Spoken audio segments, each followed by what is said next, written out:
साल 2022 में बगावत के बाद शिवसेना शिंदे गुट और ठाकरे गुट के बीच सिर्फ सियासी दुश्मनी नहीं थी, बल्कि उद्धव और शिंदे के बीच कड़वाहट की हर सीमा को पार कर दिया था। लेकिन अब 4 साल बाद शिवसेना के दोनों गुटों के एक होने की चर्चा शुरू हो गई है। छत्रपति संभाजीनगर जालना विधान परिषद चुनाव के व्यस्त माहौल के बीच शिवसेना के दोनों धड़ों को एक मंच पर लाने की कोशिशों ने अचानक रफ्तार पकड़ ली है।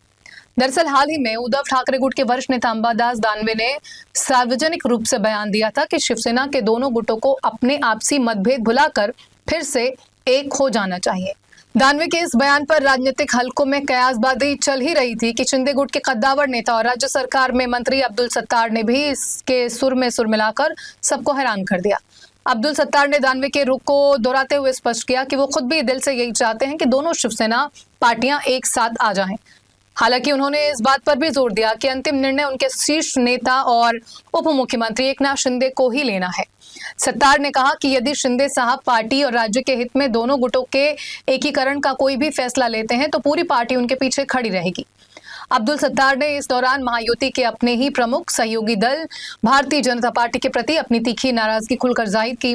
सत्तार ने बेहद आक्रामक अंदाज में आरोप लगाया कि महागठबंधन में शामिल सहयोगी दल जमीनी स्तर पर शिवसेना की ताकत को कम करने और उसे सांगठनिक रूप से कमजोर करने की सुनियोजित साजिश रच रहे हैं।